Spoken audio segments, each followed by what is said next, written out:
Paul aux Romains, lettre de Paul aux Corinthiens, lettre de Paul aux Éphésiens, lettre de Paul aux Galates, lettre de Paul aux Philippiens, lettre de Paul aux Thessaloniciens, lettre de Paul aux Colossiens. Où est la lettre de Paul aux Bamilékés, aux Omosi, Igbos, aux Baoulés, les Yoruba, les Haoussa, les Ashanti, les Zoulous, les Kikuyus, les Xhosa, les Mandingues, les Oromos, les Wolofs, les Maasai, le Bénin, Basotho, Ghanéens, Congolais, etc. Des millions d'Africains sont aujourd'hui rassemblés dans divers bâtiments, lisant, récitant et étudiant des lettres qui ne leur étaient pas adressées et qui n'ont rien à voir avec eux. Le lavage de cerveau est si profond que nous devons ouvrir les lettres des gens, les lire et prétendre qu'elles nous sont destinées.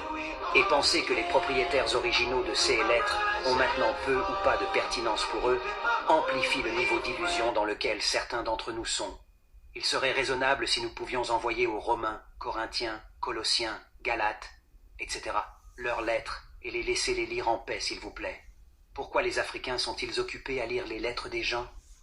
De plus, je me demandais, cet homme appelé Paul, qui a la main qui démange d'écrire de longues épîtres aux gens, a-t-il déjà obtenu une réponse de ces personnes?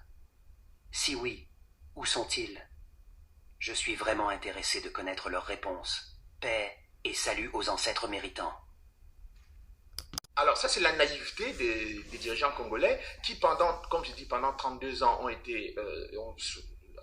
le soutien, la bénédiction de la Maison-Blanche, étaient donc convaincus que ce qu'on leur disait à Washington était la vérité. Donc les États-Unis ne leur ont jamais dit que le Rwanda allait attaquer, et pour cause, les Américains envisageaient de remplacer Mobutu par Kagame.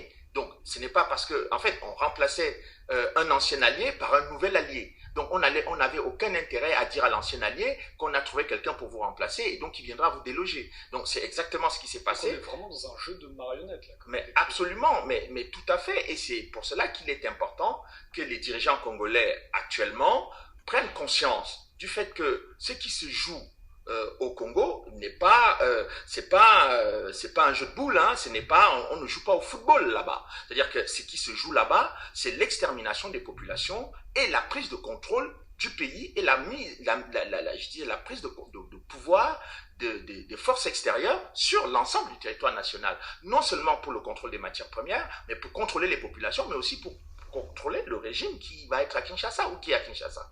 Donc, tout ce travail-là mérite d'être fait. Il faut qu'on écoute, que les dirigeants congolais prennent conscience que leur pays est un terrain de jeu de grande puissance et quelque chose de très important et de très sérieux.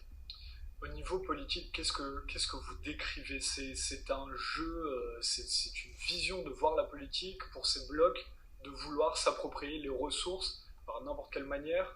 Oui, bien sûr. Écoutez, les Américains, par exemple, ne s'en cachent pas. Et ils disent, j'ai vu beaucoup de lettres, hein, qui sont des lettres qui ont des hauts responsables américains envoyés au Congrès américain avec des témoignages où ils disent qu'il faut s'emparer de ces ressources minières qui sont importantes pour l'économie des États-Unis. Donc, quand ils disent cela, mais il ne faut pas que les Congolais s'attendent à ce que on vienne discuter, négocier pour avoir cela. Ils ont envie de s'en emparer. Je voudrais vous dire une chose. À l'époque coloniale, lorsque la Belgique qui administrait le Congo s'était rendu compte que les Américains voulaient l'uranium. Parce que l'uranium, la bombe qui a été lancée sur Hiroshima et Nagasaki, l'uranium venait du Congo. Et pour vendre cet uranium, ce sont les Belges qui administraient le Congo qui ont vendu cela aux Américains.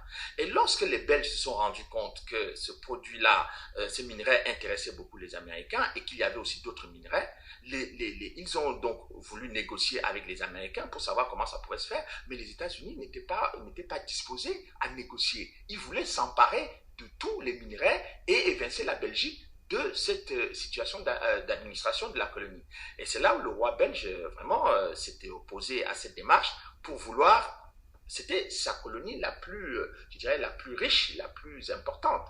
Et donc, on ne pouvait pas brader cela et laisser ça aux Américains. Donc, si vous voulez, la démarche américaine, depuis très longues années sur le Congo est très claire, c'est d'obtenir par la force, par la violence ou par toutes sortes de possibilités les ressources minières de ce pays.